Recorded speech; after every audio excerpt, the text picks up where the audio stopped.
ఓయ్ మావోయ్, వెళ్దాం వస్తావా? ఇంత పొద్దుగాల వద్దొద్దు, చీకటి పడాలా. రాయుడు గారు చీకటి పడాలన్నారంటే ఏదో పెద్ద ప్లానే.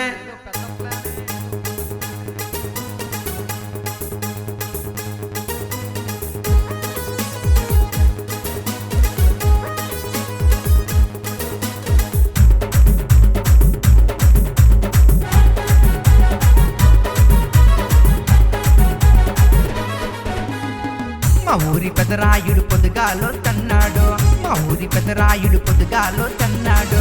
మాట మాటకి చీకటి పడాలన్నాడు, చీకటి పడాలన్నాడు. చీకటి పడితేనే పని అవుతాదన్నాడు, పడుకోవద్దన్నాడు. చీకటి పడితేనే పని అవుతాదన్నాడు, పడుకోవద్దన్నాడు. అన్నా, చీకటి పడాలి అంటున్నావు దేనికన్నా?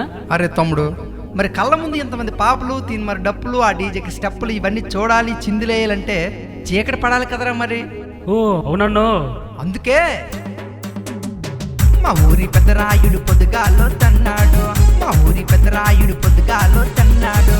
మాట మాటకి చీకటి పడాలన్నాడు, చిందులేద్దామన్నాడు. చీకటి పడితేనే పని అవుతాదన్నాడు, పడుకోవద్దన్నాడు. తమ్ముడు, మరి ఆ పెద్దరాయుడు ఎప్పుడా అని ఎదురు చూస్తున్న ఆ చీకటి పడనే పడింది. మరి ఆ రాత్రి ఏం జరిగిందంటే, ఓ చోట ఉండమంటే ఒళ్ళు మరిచిపోయాడు, నరాలు లాగినట్టు మెలికలు తిరిగేశాడు. చిత్రాంగి పాప చుట్టూ కుప్పి గంతులేశాడు. దానమ్మ బాబు చూసి దాకలెట్టారు, దానమ్మ బాబు చూసి దాకలెట్టారు. అందుకే మా ఊరి పెద్దరాయుడు పొద్దుగాలో తన్నాడు, మా ఊరి పెద్దరాయుడు పొద్దుగాలో తన్నాడు. మాట మాటకి చీకటి పడాలన్నాడు, చిందులేద్దామన్నాడు. చీకటి పడితేనే పని అవుతాదన్నాడు, పడుకోవద్దన్నాడు.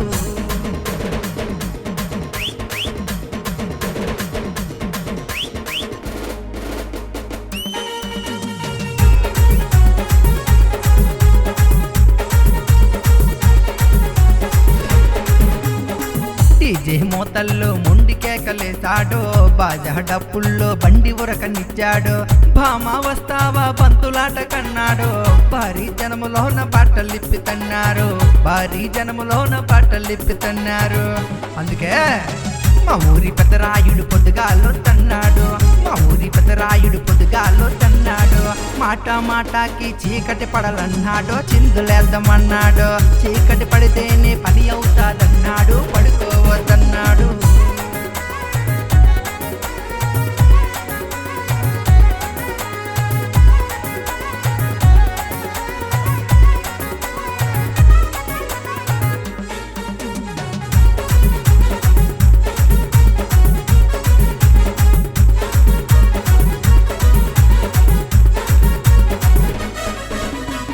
తడేసి కళ్ళు తాగి మందులోకి వచ్చాడు, మతయకి చిందులేసి ఊగి ఊత తెప్పాడు.